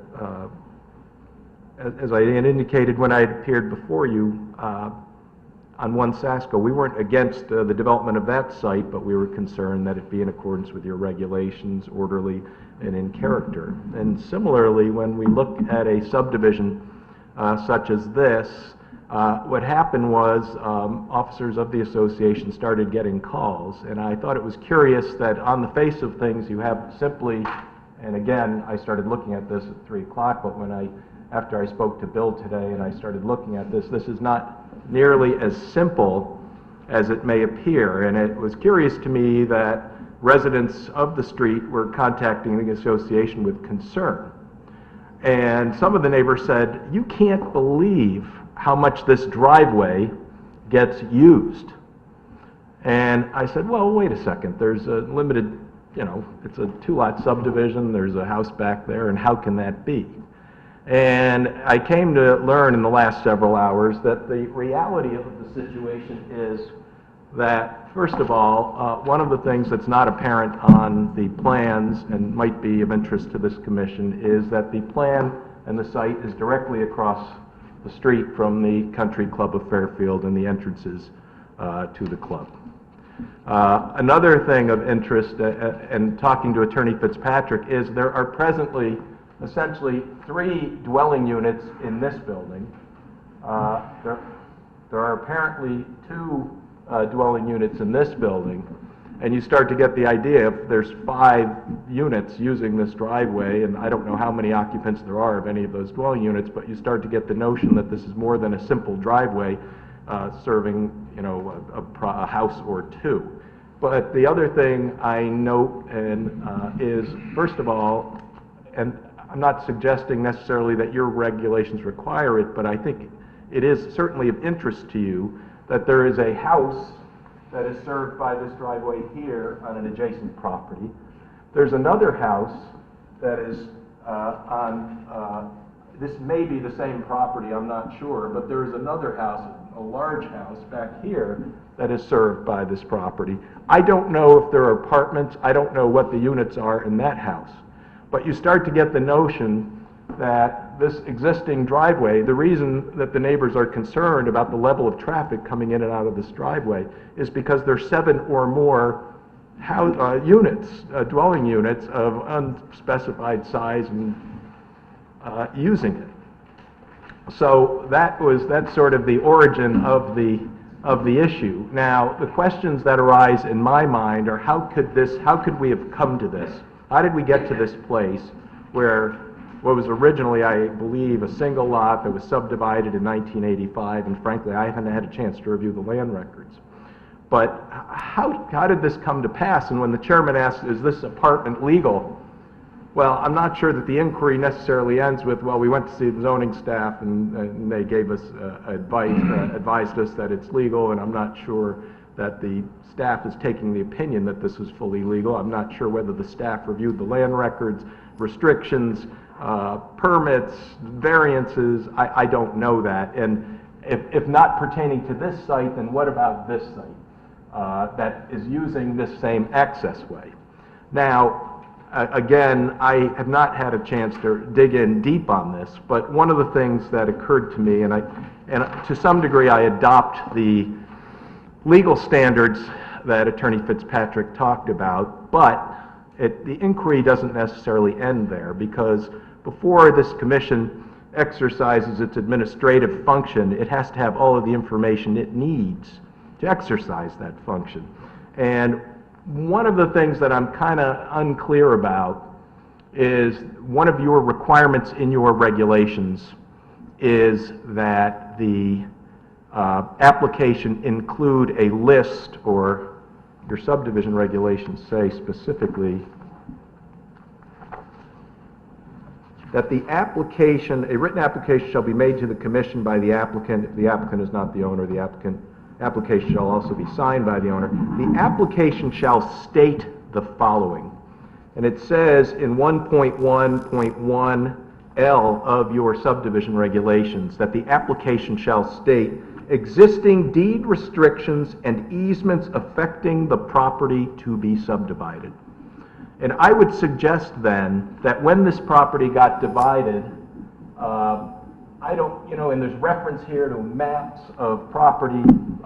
It specifically does reference easements, and I note that there are some right-of-ways depicted on here, but it makes reference to map of property of Greica in 2A, and there are 2 references to maps. I don't know what those maps depict, but your regulations also say in 1.13 that the map will show existing and proposed easements or rights-of-way. So there are really 2 requirements. One is that the drawing shows easements, and the other one is that the application shall state deed restrictions and easements. And I note that that's not in the application. In other words, the easements that do exist are restrictions. And for example, restrictions would not be shown on a map. So what I would, frankly, I'll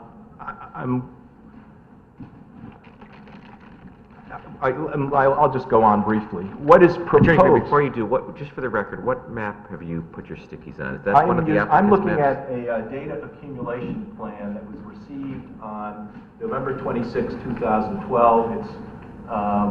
It's data accumulation plan. It's 1-1. I don't know what other designation. That's fine. I just wanted for the record which map you're referring to. That's all. And The number in the lower right-hand corner, 8-3212. And Thank you. I'm understanding that the proposed development, I have some questions about this, but what I wanted to show the commission is that the proposed development involves a driveway here. I don't know that the Huntington Company, when they prepared these plans, actually surveyed the actual locations presently of the exits and entrances to the country club. I think that would be of interest to the commission. Certainly, your regulations provide, for example, and this became evident in the, I believe, the McElroy case, for example. The judge spoke about section 2.4 of your regulations that say, in terms of lot size and arrangement, the lots shall be of such character that they can be used for building purposes without danger to the health and safety of the public or the occupants. So therefore, in McElroy, the court found, and you may recall, there were sightline issues. And I heard Mr. Baturla talk about sightlines, but that wasn't in any of the materials I received today, so I suppose that's testimony before the commission, but I didn't see it in the, I may have missed it in the documents. But what I would suggest to the commission is this.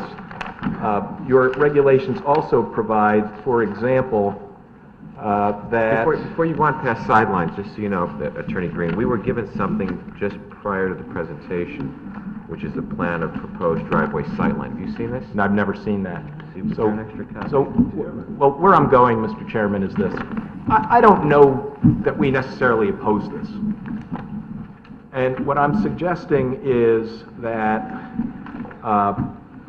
the matter be continued to allow the applicant to provide the easements and restrictions so that we can see what the easements are and restrictions are. I would also say that I'm not sure, I think that the commission may want to know what other houses and number of units are served by the driveway that's going to be coming out. And I understand that there's a claim that they're actually reducing the number of units, but I don't know that there aren't deed restrictions. I don't know that there aren't easements that are invoked.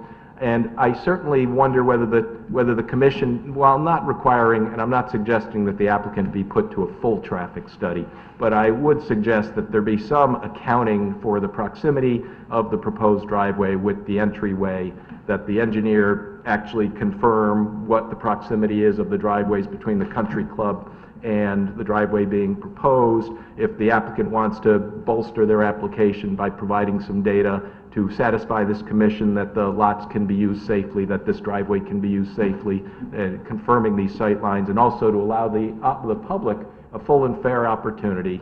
And again, this commission is governed by the rules of fundamental fairness, and if a document was submitted today, I understand that happens, but I think that the public should have an opportunity, and the Sasko Hill Road Neighborhood Association should have a fair opportunity to take a look at that. And so what I would propose is, and I'm not suggesting a long process, but if the applicant could provide a statement regarding easements and restrictions, if that's something that could be provided either online or to me, you know, in a week or in advance, then we could, I don't anticipate being long on this application, but at least we'll know what's involved.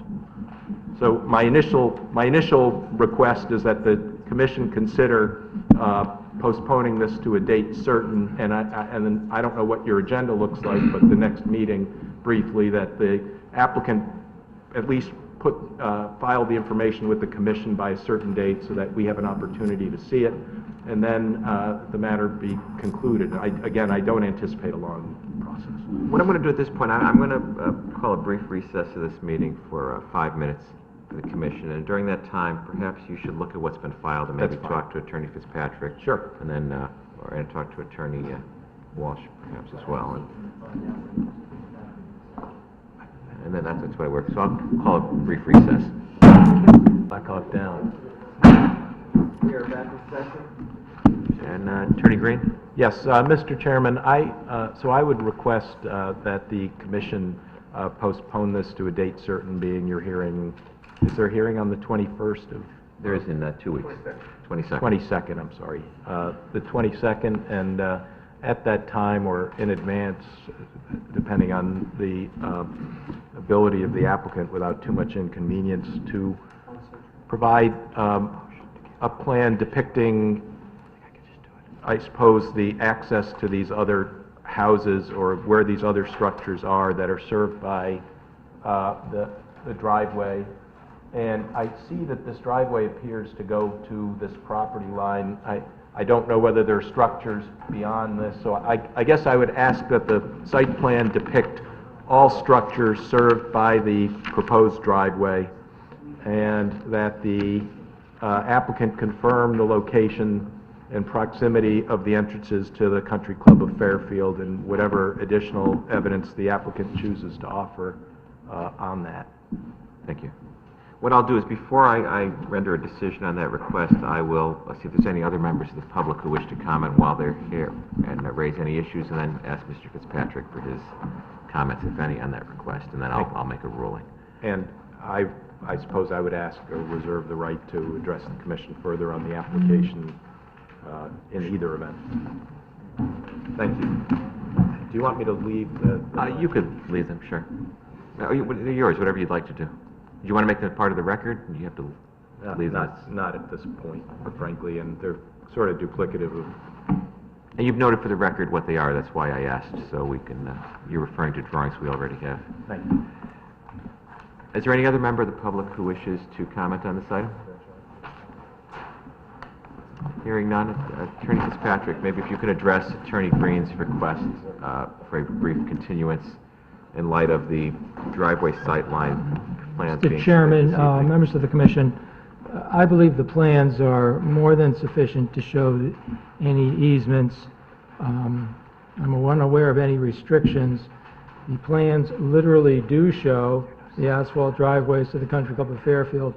Admittedly, the application file at the office did not include the sightline information until tonight, and if I think that it's straightforward enough that a review is not necessary, but I'll leave that to the Commission's discretion. Thank you. At this time, what I'm going to do is I am going to leave this item open for further public hearing, as for the first reason is that we had a submission tonight of a plan of proposed driveway sight line, which is a 5-page plan submitted to this commission, and I know the neighbors and the neighborhood association has not had time to take a look at this, and I think that they should, and the commission should as well, because there's been a comment made on the record regarding the country club being directly across the street here, which I think we could see on one of the plans. It does appear that may be the case. So I think that's an important enough issue that, we should continue the hearing.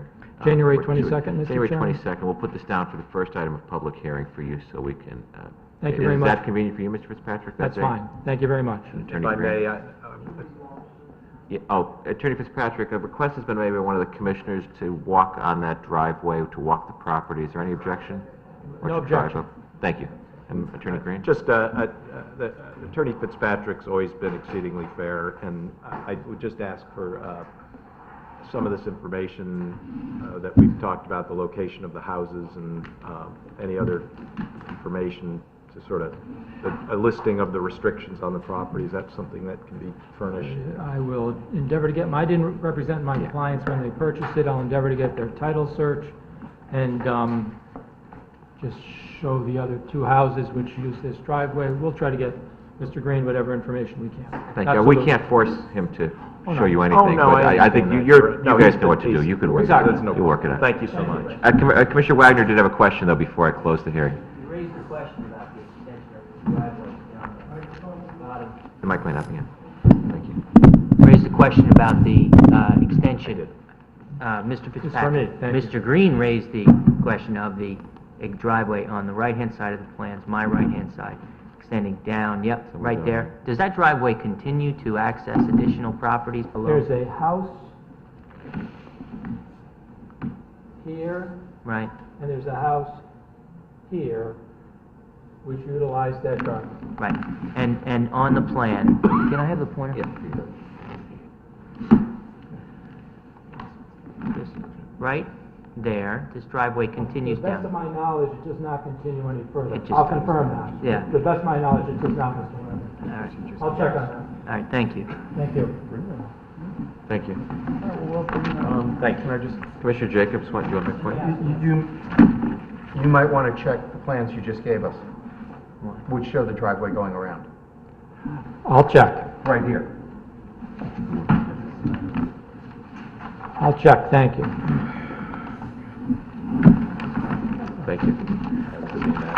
Thank you, and this will, there being no further business on our agenda this evening, this will close this public hearing. Will not close the public, it will close the public hearing for tonight. The hearing is not officially closed. We will be continued in 2 weeks. We have no further testimony tonight, though, and it will adjourn the meeting.